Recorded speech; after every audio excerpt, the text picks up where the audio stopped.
Thank you for joining us today for a fireside chat with CEO John Schmitz, CFO Chris George, Chief Strategy and Technology Officer Mike Lyons, and Vice President Garrett Williams from Select Water Solutions. I am Jeff Robertson, Managing Director for Natural Resources at Wttr Research. Before we begin, I would like to remind participants that our discussion could include forward-looking statements as of today, December 11, 2025. Select's disclosures regarding such statements can be found under the Investors tab of its corporate homepage. If anyone's not familiar, Select Water Solutions is a leading provider of sustainable full lifecycle water solutions to the energy industry and is an emerging water infrastructure solutions provider to municipal and industrial markets. These solutions are supported by the company's critical water infrastructure assets, including connected networks of pipelines, recycling, storage, disposal, and solid treatment facilities, and its water services and chemical technology segments. Select owns an expansive infrastructure assets with high barriers to entry in every major producing U.S. producing basin. The water infrastructure segment is the company's highest margin and fastest growing segment. Select scale and solutions provide significant through the cycle free cash flow generation capacity to fund organic growth prospects backed by long-term customer contracts and enhance its shareholder return opportunities. The water infrastructure segment is expected to contribute about 60% of gross profit in the next 12 to 24 months, up from 51% for the first 9 months of 2025. Water infrastructure revenue is expected to grow about 10% year over year in 2025 and 20% year over year in 2026. 2026 growth is expected to be driven primarily by projects that are either on stream or currently in progress. So that introduction out of the way, John, Chris, Mike, and Garrett, I want to thank you for taking the time to join us today. Thanks for having us, Jeff. Happy to.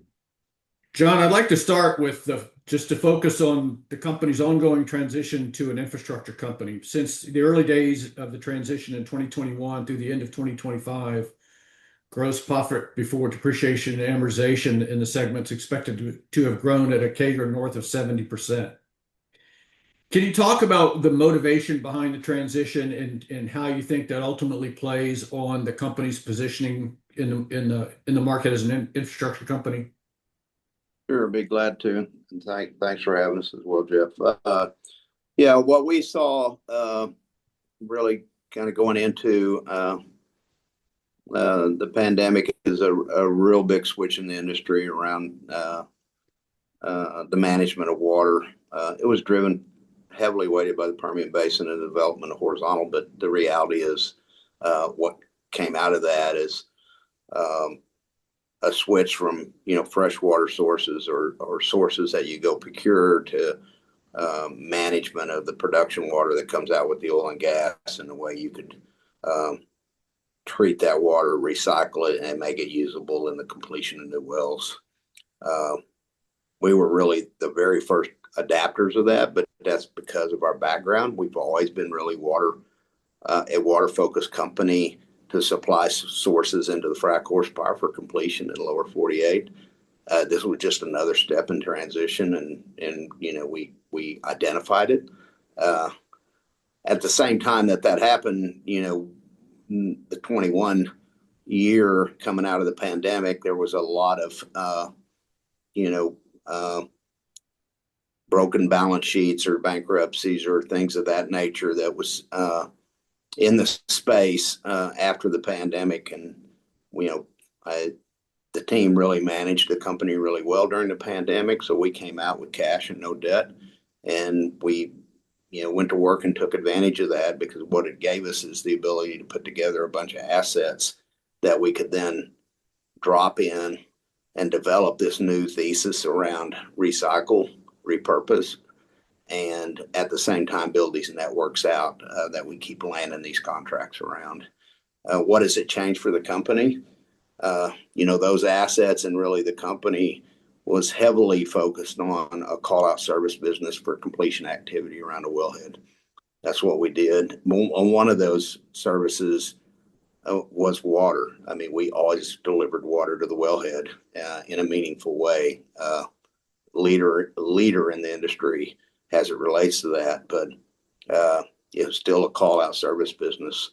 And what we've been able to do because of the assets, the networks, the contracts, is move away from just completion and get into the water that's coming out with the oil and gas, so production life water throughout the life of the well, the management of that water. So, repurposing it to use it as a completions water versus disposing of it. So recycle first, building out these networks so you can water balance and, manage the companies that are long water and the companies that are short water and do it throughout these networks and put contracts around it. So get acre dedications, ROFRs, time, length of time, but along with that length of time, you're actually within the production life of the well. And because of the value that we brought to the marketplace, the earnings within those contracts and the dedication acres or the value in the management and the water solution, these contracts have 40 to 50% gross margins around that contract, around these services, and around the actual water management, the solution that we bring. So stability through production life, stability through contract, stability through way improved gross margins. It really changed the profile of the company, Jeff. Chris, the shift from a call-out business to providing a service over the life of a well, can you talk about it from a high level, how that impacts your earnings and cash flow visibility as you look out into the future? Yeah, sure. So, as John outlined, Jeff, the transition, was really driven from a strategic standpoint for a few different reasons. One was a very intentional choice to, expand into the production life of well, to add, through cycle stability, managing the resource, over the, 20, 30-year life of the asset materially changes the ability to stabilize the cash flow stream through cycle. The value proposition we were providing the customers allowed us to do that under contract, to build out infrastructure, network the existing assets into larger systems versus standalone single assets, which creates more balancing flexibility of the volume flows through cycle as well. And I think importantly, the reason it was successful was because it was a better opportunity for our customer to save money. So it was a better economic choice for the customer. We were providing, primarily driven by that focus on recycling and not just pure disposal. The disposal piece is an important part. That's how you manage the longevity of that production stream over 30 years.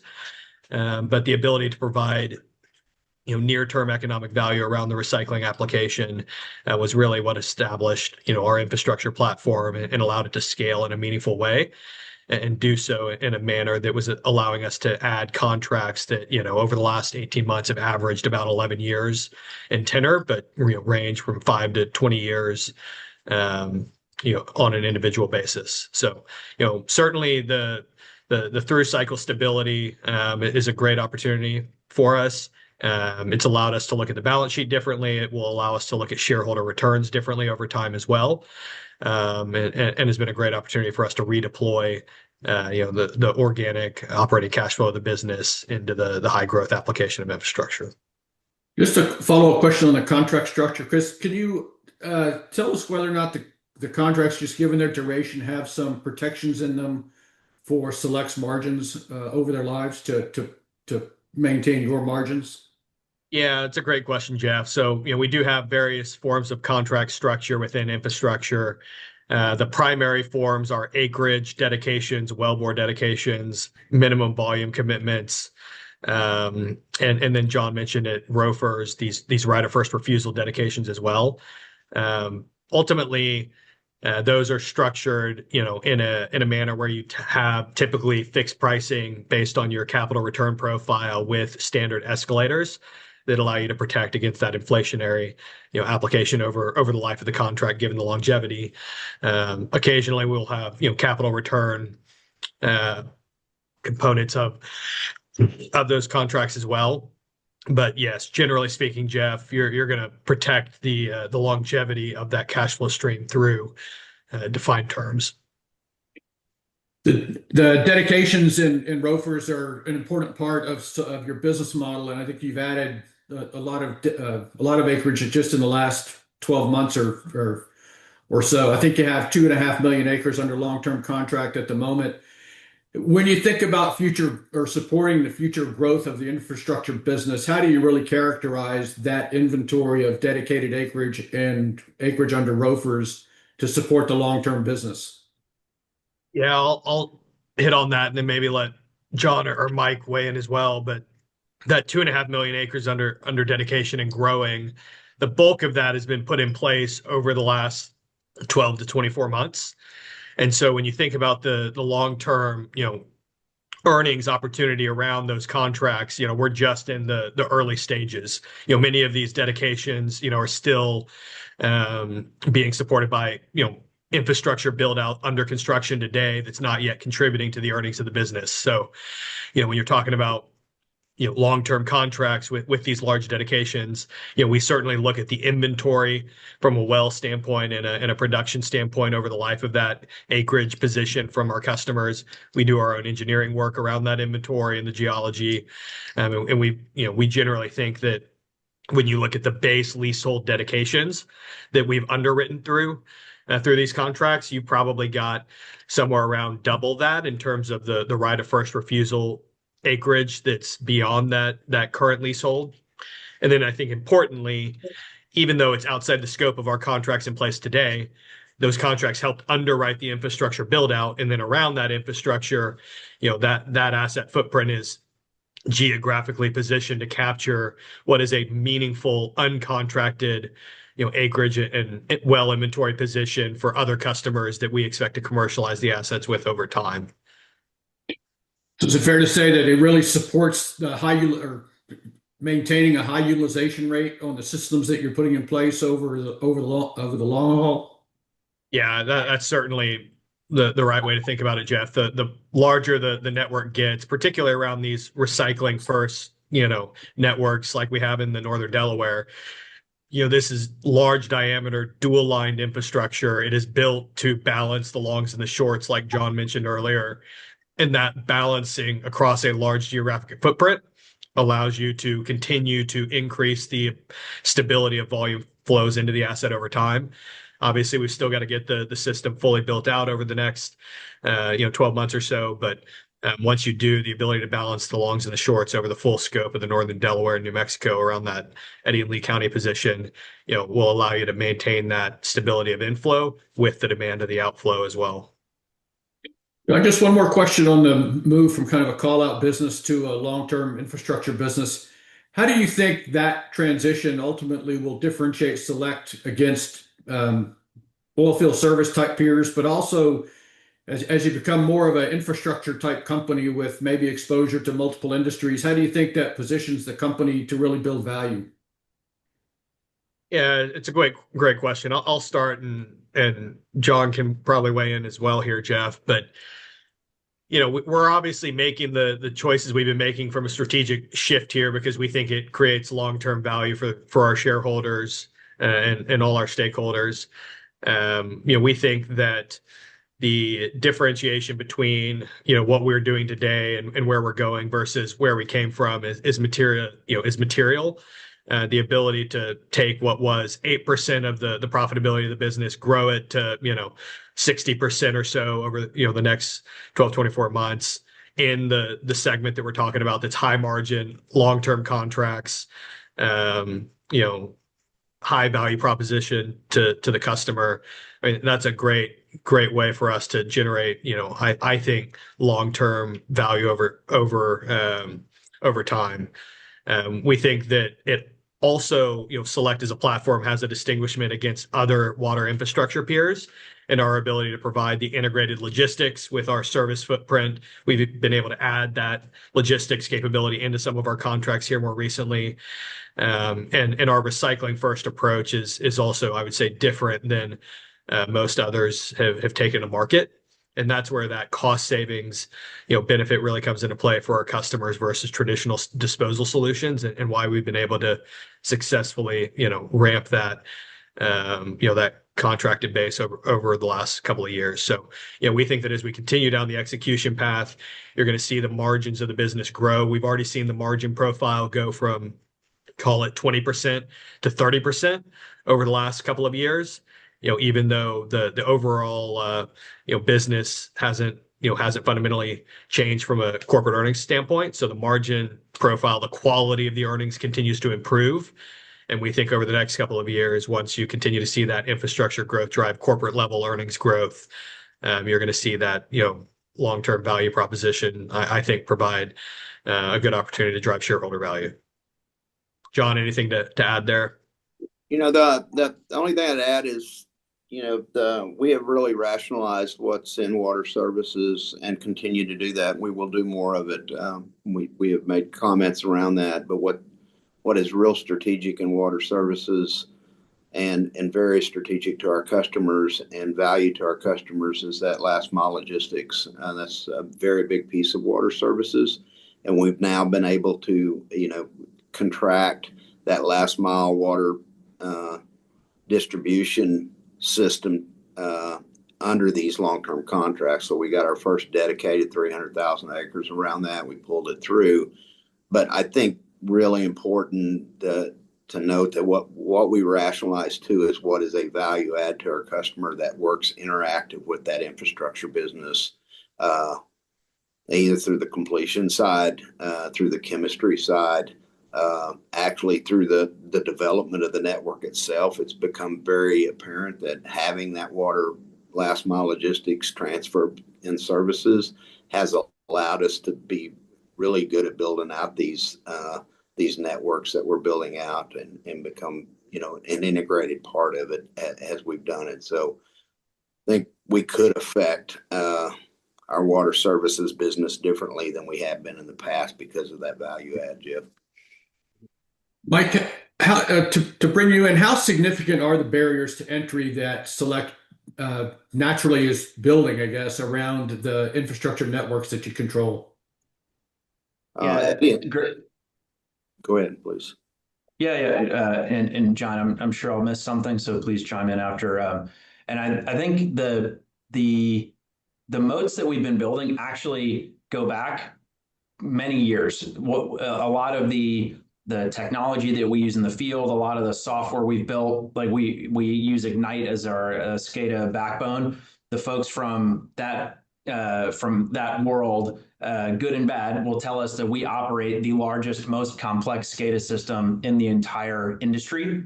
And that includes oil and gas refineries, chemical plants. I mean, we have mobile assets that we have to track geospatially around each basin.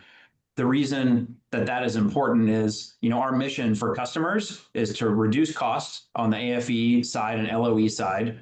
We're helping them unlock new acreage to bring water to and from assets that, prior to our, let's say, creative solution providing weren't accessible. We're bringing down their break evens, and we're providing them water security.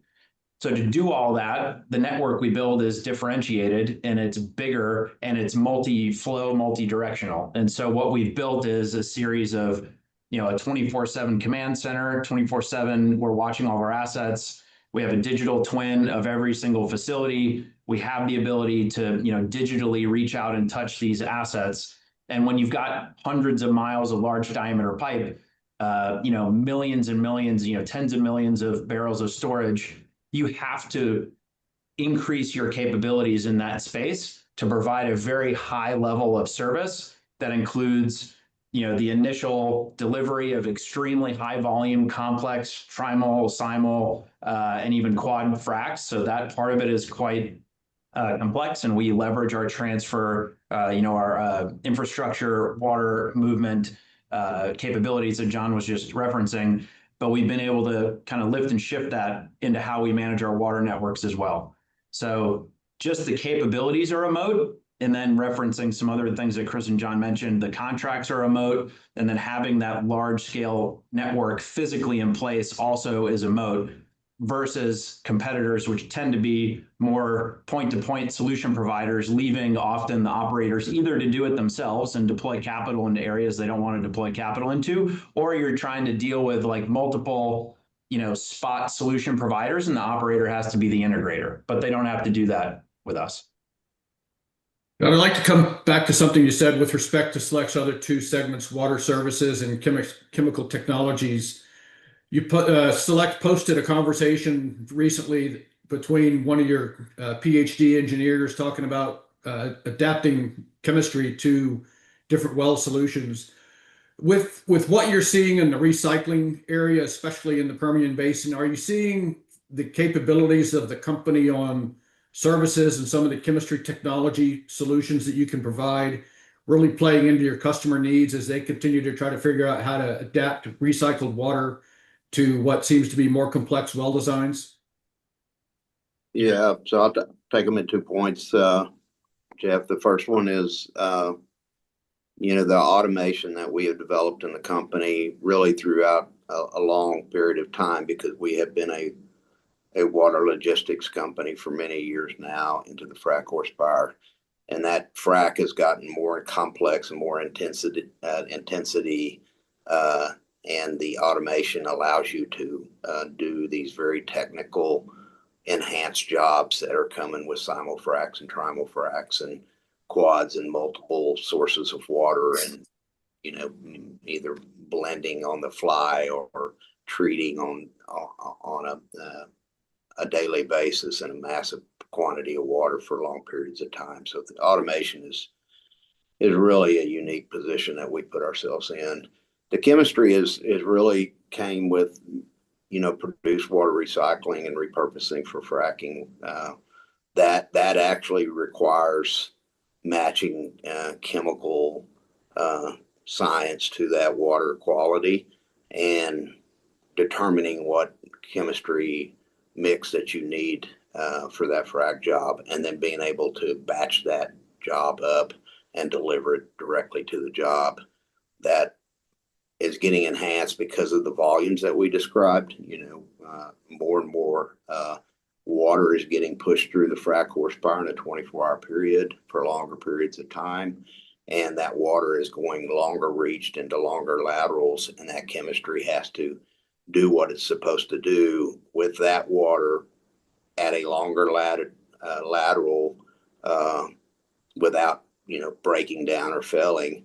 And then the actual what it does within the reservoir once it reaches the reservoir and gets pushed into the reservoir, the matching of that water, that chemistry is becoming more and more important. So intensity and longer lateral and more reservoir and more water in a 24-hour period is very positive to us, both on our automation and our chemistry.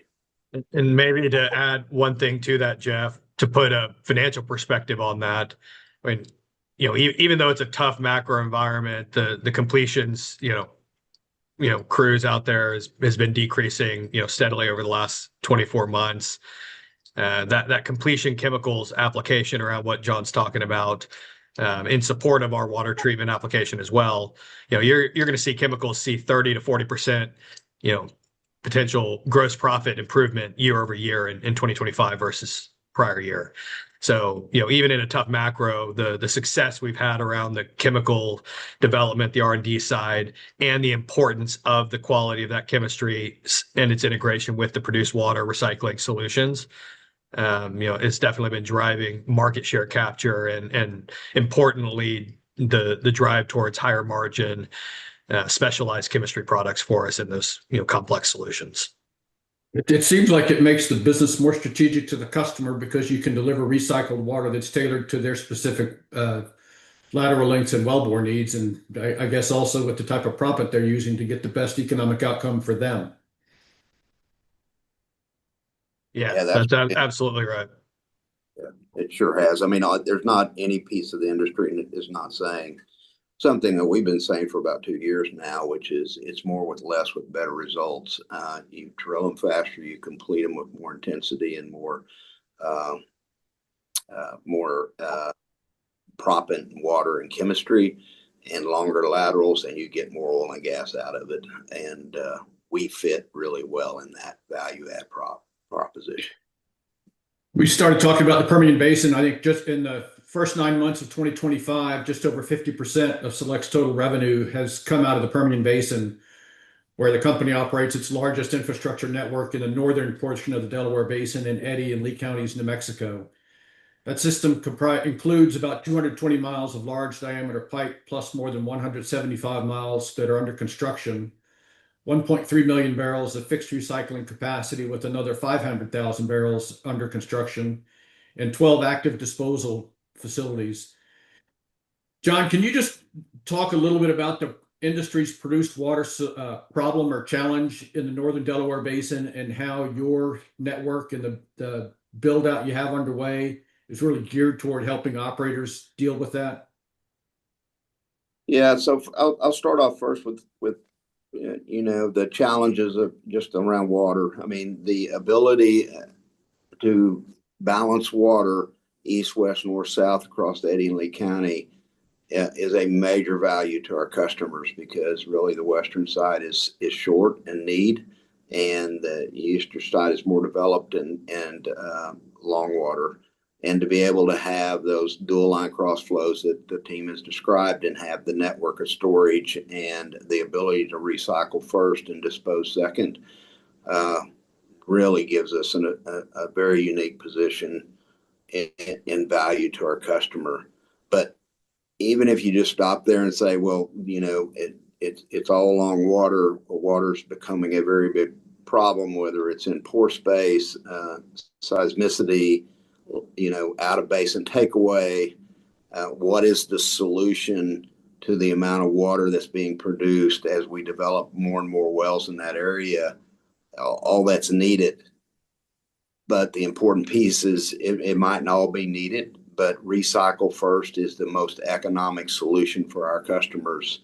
And the more we can do that, the less they use a pore space, the less they have to move water long distances at a higher cost, the less challenges you got from one regulatory body to the next regulatory body, or one state to the next state.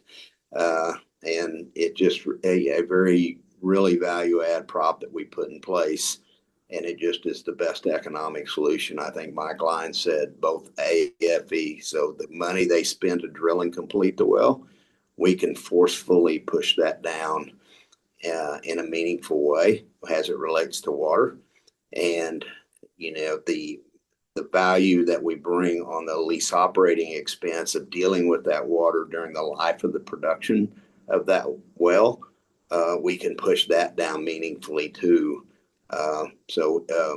We can kind of hit both sides while also saving pore space and long distance cost. Chris, can you put some quantification around some of the numbers on the economic model that Select offers for its customers, and how that helps them from a cost standpoint, but also how it creates revenue opportunities for you? Yeah, certainly, Jeff. And maybe before I hit on the specific kind of financial components of that kind of cost and value prop, I mean, one thing to add on John's comments, I mean, when you think about the challenges in the Permian Basin, and in particular in the northern Delaware, from a large macro kind of picture perspective, I mean, the Permian has all of the challenges. So, if you think about as an overall industry where we're at, even if you think U.S. oil production is going to stay flat, every barrel of new oil production that comes on is incrementally driven, to higher water production. So you take away legacy conventional barrels, replace them with new barrels coming out of the northern Delaware, where the bulk of the growth and new production is coming from in the industry. You are adding more water to the industry's overall water production, because you get more water out of the Delaware than you get out of any other basin in the U.S. So the scale of the problem, even in a flat oil environment, is growing from a water logistics and management standpoint. So when we think about how you solve that problem, the most effective thing you can do is, as we mentioned, is recycle a barrel of water locally. And that's going to be more efficient than disposing of it locally. It's going to be more efficient than disposing of it through out-of-basin disposal solutions. And so when you think about how that cost translates into financials, you're talking about a 30 to 40% economic savings for the customer to recycle a barrel of produced water versus dispose of it, and resource that barrel versus an alternative fresh or brackish barrel that they have to procure. And so that benefits both the capital side of drilling and completing new wells, and it benefits the operating cost side of a customer's long-term lease operating expenses that improve the longevity of their wells, productivity, and can enhance the reserve life for them as well. So, the scale of the problem is growing. The consumption of pore space locally, or even from New Mexico pushing into the Texas state line, where you're getting a lot of the pressure issues and pore space challenges, that's pushing to what we're talking about in terms of longer distance solutions needed for pipeline distribution and out of basin disposal. Those costs continue to go up.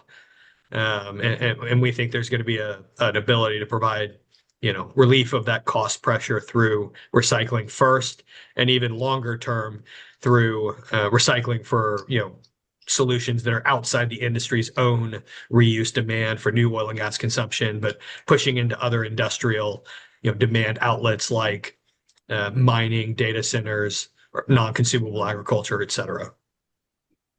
Chris, it sounds like, and maybe suggest people look at slide 9 of your November investor deck. It sounds like that even if oil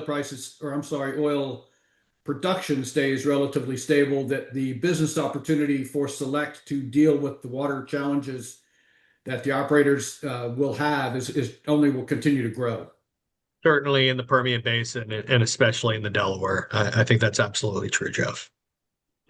Just given some of those challenges in the northern Delaware, and you started to talk about it, Chris, the interest in finding an economic beneficial reuse solution continues to rise. Mike, can you talk a little bit about Select's approach to develop economic reuse solutions? Sure, that is definitely a hot topic. So I'll start with maybe the regulatory side. I think that this is two-sided in many respects. There are ways, especially in Texas, where you can land apply water, and that is something that the TCEQ allows. It's done often in an agricultural context or other contexts.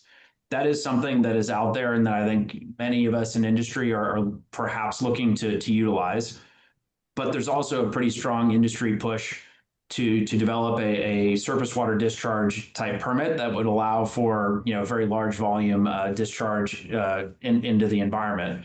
I think both are great, both should be utilized, and I think ultimately the crux of it there is that our mission here is to bring treated produced water or produced water all the way from what would be considered an oil and gas waste fluid all the way to a clean barrel and something that is safe and reliably released into the water cycle. So you're either displacing fresh water that would have been used somewhere else otherwise, or you're bringing just new water into the environment in a very positive way. Either into the environment or recharging aquifers. There's lots of ways to do this. So technically, and the way this works, I think at scale, is you have to find an angle in the market where you're same we do with recycling. You got to deliver a solution that is cost advantaged and has the security, in this case, of like a disposal type takeaway, like firm takeaway.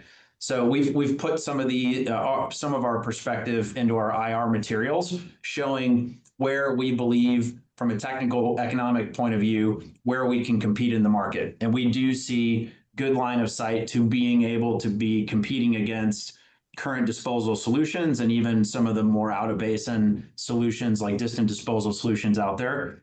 And what we're excited about is every bit of water, every region requires something slightly different in terms of pre-treatment, desalination, post-treatment. Every water is a little bit different.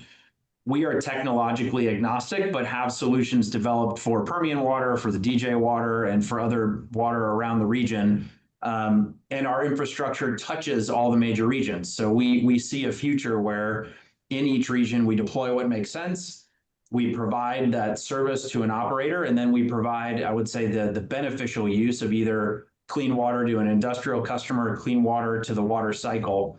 And this needs to compete in the market. It needs to make us money. It needs to be something we can deploy capital against and have a reasonable return against it. And everything that we're seeing with our several larger scale pilots that we've done proves that the economics are there. So we are excited to continue to work with various universities, with the states, partner with operators to not just mature the technology, but to scale it. Like that's the piece that we're targeting in 26 and 27 is to make sure we bring proven commercial scale facilities to market to really play a leading edge role here to mature both the technology, but also mature the market around these solutions. Mike, just to follow that thought, you talked about working with all the interested parties. Can you characterize maybe the conversations with either landholders or stakeholders to convince them that a barrel of what came out of an oil well is a clean barrel now to be used in some other industrial process or for surface discharge? Yeah, sure. Great question.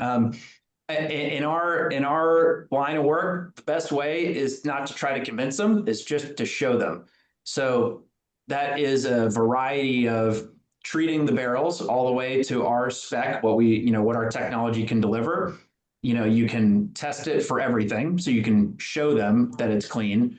A second step, an extra step that we've now undertaken for most of this year and will continue next year is we are in a pilot format, which allows this, the regulation allows this. We are land applying this treated water and actually growing what we call our farm out in the Permian. So we have plants of all different varieties that are growing and actually grow better with the treated water than they do with just raw well water. So it is something that is proven safe via a number of different ways.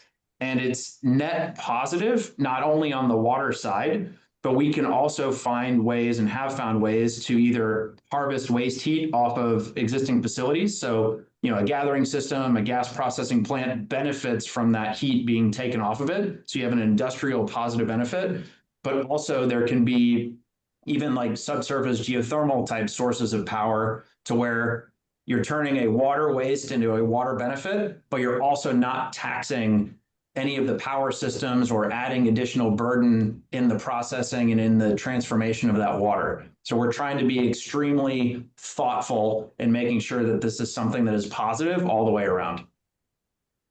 You mentioned well water in West Texas. If memory serves, the well water in West Texas is not quite what comes out of the Ozarka bottle that someone buys in the grocery store. It's funny, it takes a couple more steps than that. Correct, Jeff. John mentioned moving water across state lines. Are there significant regulatory hurdles, just say, in the Permian Basin between New Mexico and Texas, and how they treat produced water and disposal?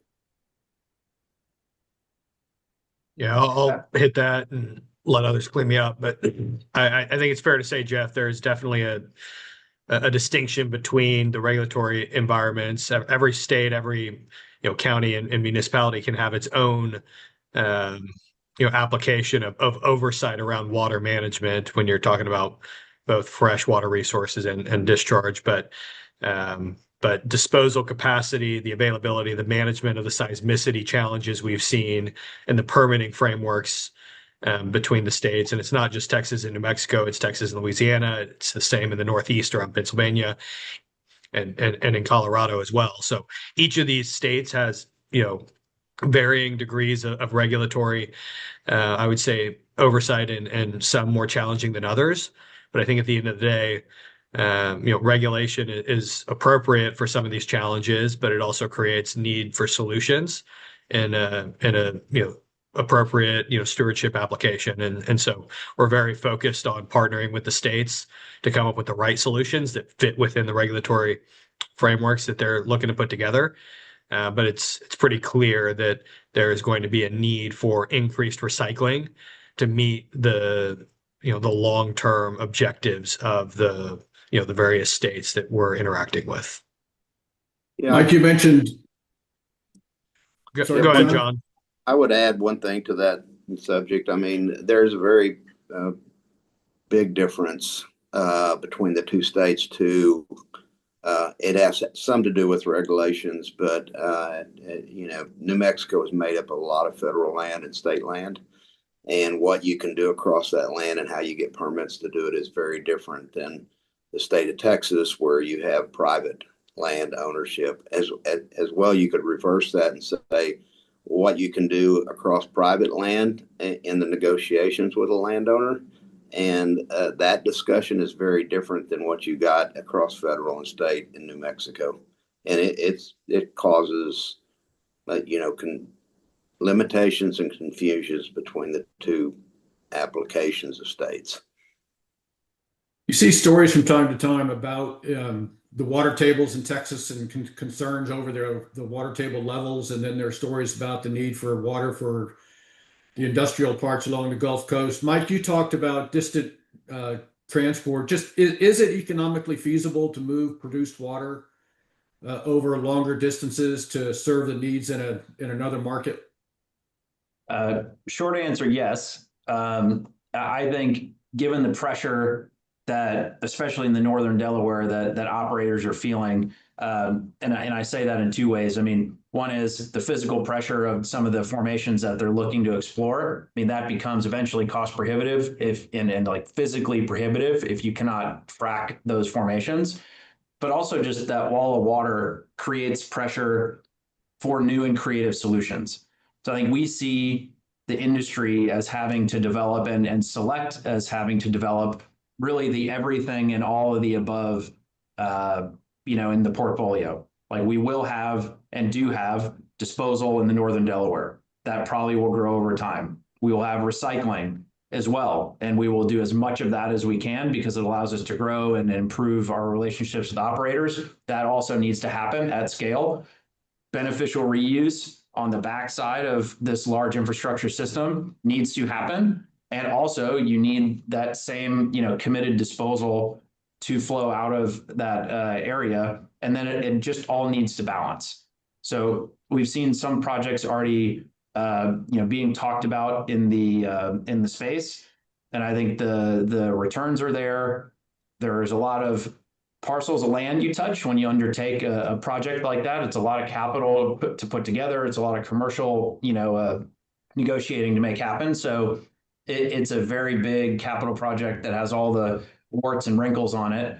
But I think it is certainly within our focus in a couple of different directions out of New Mexico, probably 2 or 3 different directions to try and figure out where that fits in our own portfolio. And I would not be surprised if you do see us, developing those types of solutions, because I think for our shareholders, it brings stability, it brings high free cash flow, great return on capital, and frankly, it very important to us as our customers, and we're fixing and resolving some of their pain points.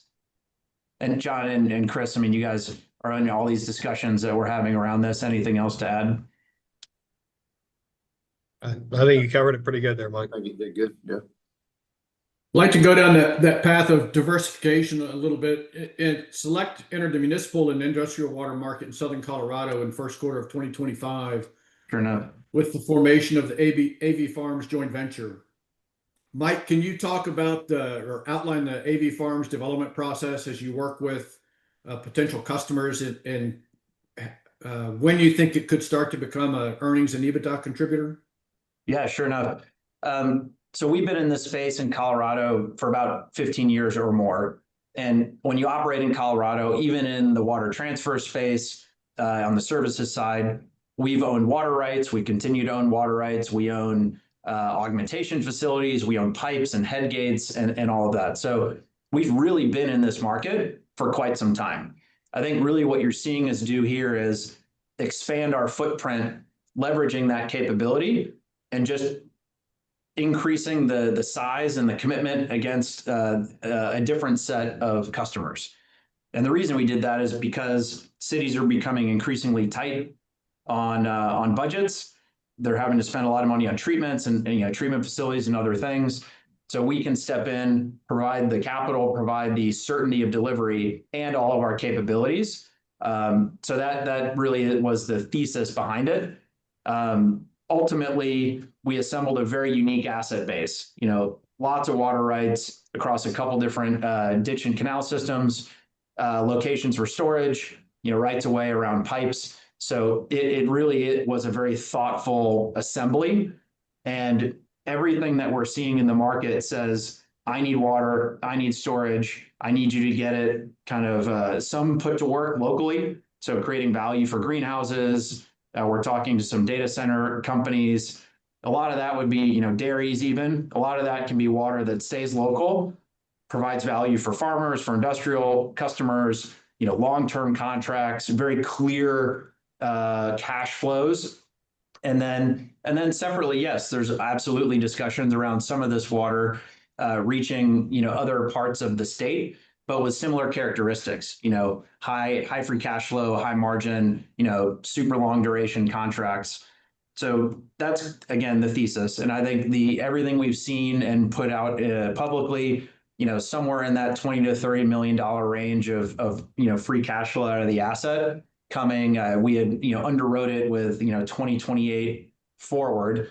But all that said, that's fairly conservative. These contracts take a while to get in place, but then they're in place basically forever, or for a very long period of time. And everything that we're seeing now is that parts of this portfolio, we're pulling it forward. And so, as soon as these contracts get in place, that'll be something that we can talk about publicly, and we'll start building that waterfall up, to that $20 to $30 million range. And we have line of sight beyond that as well, even for the same capital. So I think it's going to turn out to be a really nice cornerstone for this market entry.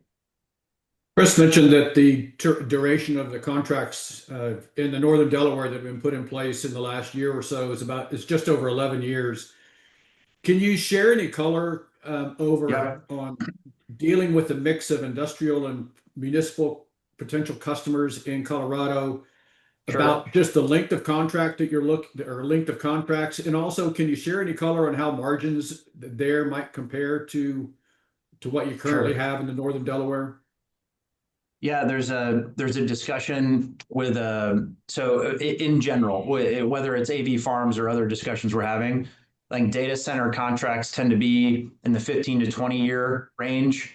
On AV farms specifically, at least everything that we've put out into, to some of our off takers is in the 30-year range with extensions. And a very standard contract will have that kind of term. It will have escalators on price. It will have firm pieces of offtake or capacity reservations. So that piece, and I joke with Chris and John about, joke about the structure in the sense of it's a lot of work to put these together, but then you have a very boring, very predictable, very high margin business. And it has to be because you're putting a lot of capital to work. So you need that return. And these can be 80+% gross margins ultimately. So very, very good paybacks, high degree of security for shareholders. And I think a great way to grow the business and to return cash to investors in a very stable way. Select is obviously looking for opportunities to leverage the infrastructure networks that the company owns, and that's really evidenced by the lithium extraction facility groundbreaking in East Texas that was announced in October with Mariana Minerals. Mike, that's obviously when I first read it, it sounded like a bit of a departure from the company, but you've clearly got brine going through a system. Can you talk about how the company's just working in general to find areas across the asset base to generate incremental economic value and leverage the systems that you do have? Yeah, sure enough. And honestly, I have John and Chris and Michael Skarke to thank, especially for this East Texas asset. This was something that it's a very unique piece of our infrastructure portfolio. It's a very long, large diameter pipe that gathers water from a lot of different places. And we have a pinch point in a positive way in our system where a lot of that water collects in one single point.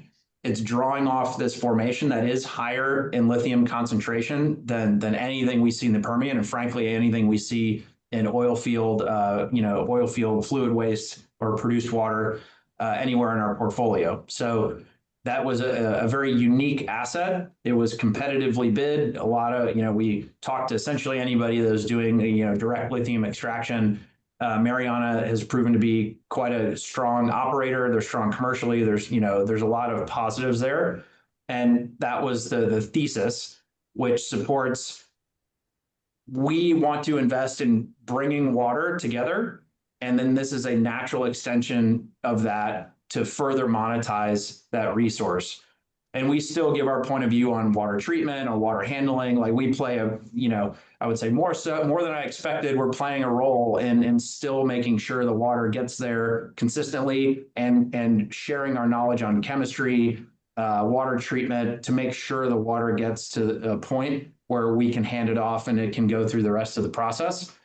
And this is something where we've characterized really for lithium, for iodine, for strontium, for magnesium. Like you pick a monetizable mineral. We've tested the majority of our asset base and have LOIs or contracts with probably 4 individual minerals partners, and that continues to grow.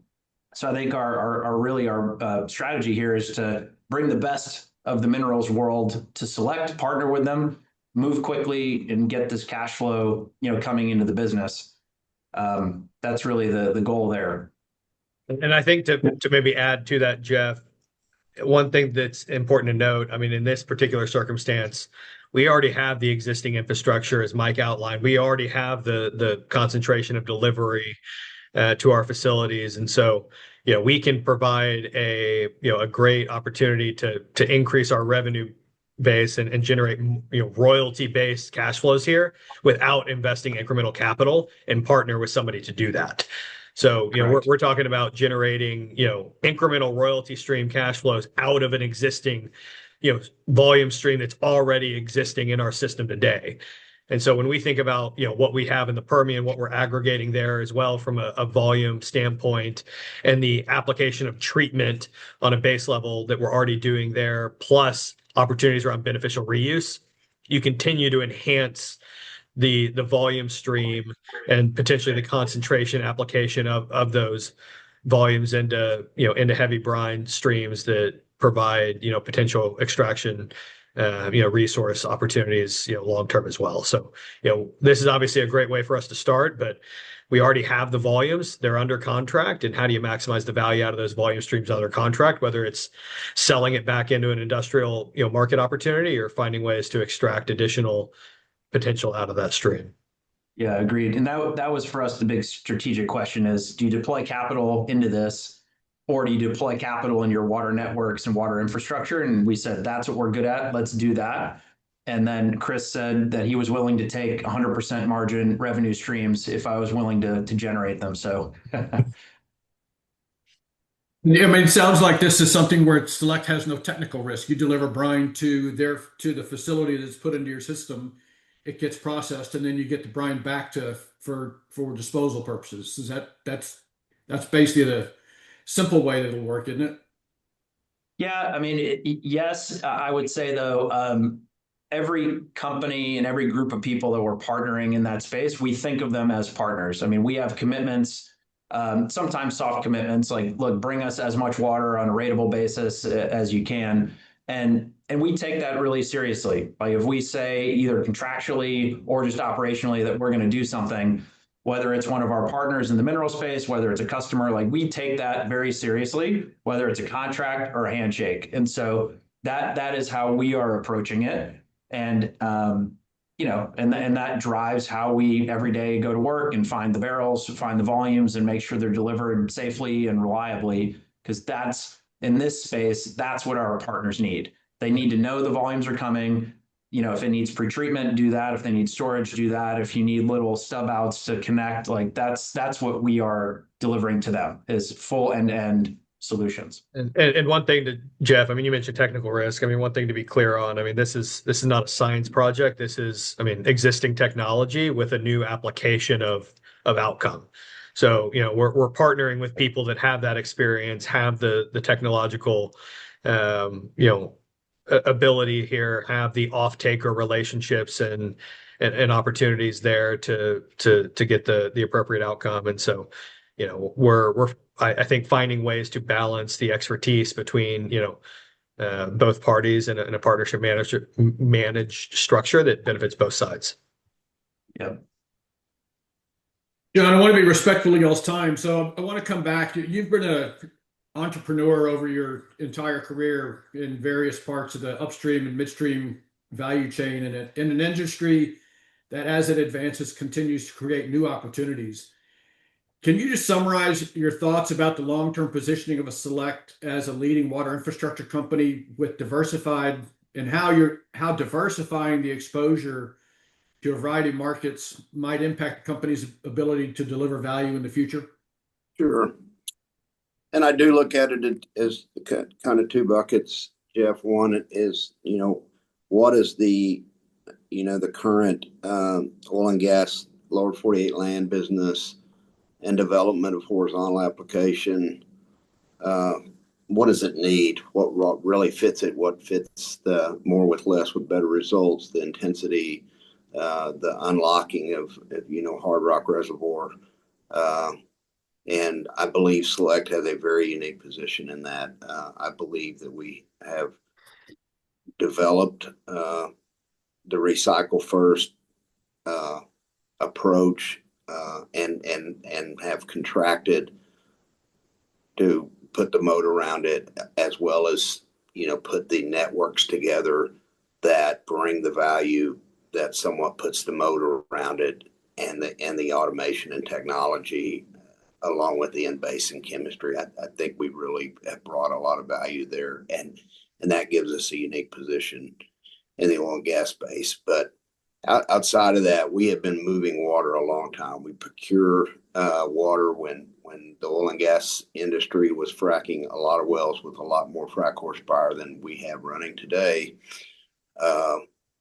We're the biggest water resource for the frac application and the completion across the United States in a meaningful way. In 2014, we probably had 30 or 35% of the market, and we had 2.5 billion barrels of water rights across many river basins and aquifers and source. And we moved a lot of water and had a very unique position in the industry.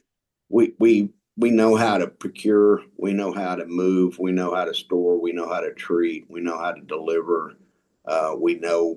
We approach it, Mike just described it, that leasing model that we're trying to bring into the municipality application.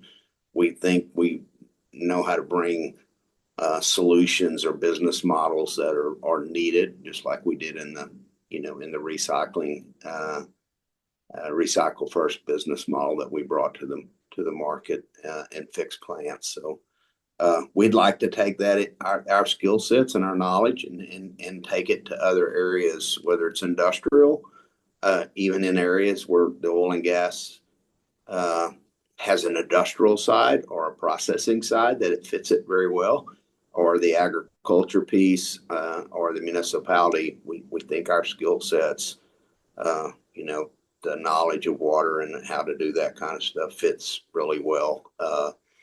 And we can bring new business models that are needed where places of water shorter, or there's a better way to do it than what's being done today.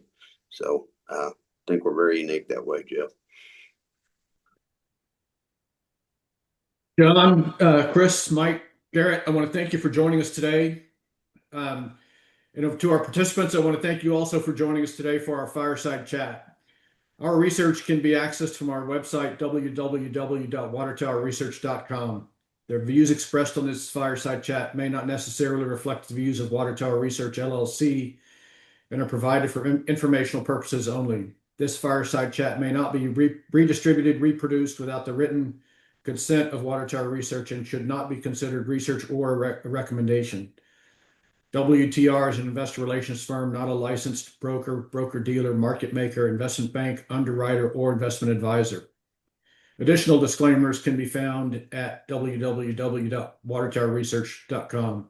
Once again, John, George, Mike, Garrett, thanks so much for taking the time to join us today. Thank you very much. Thank you, Jeff, for hosting, and thanks everyone for listening in.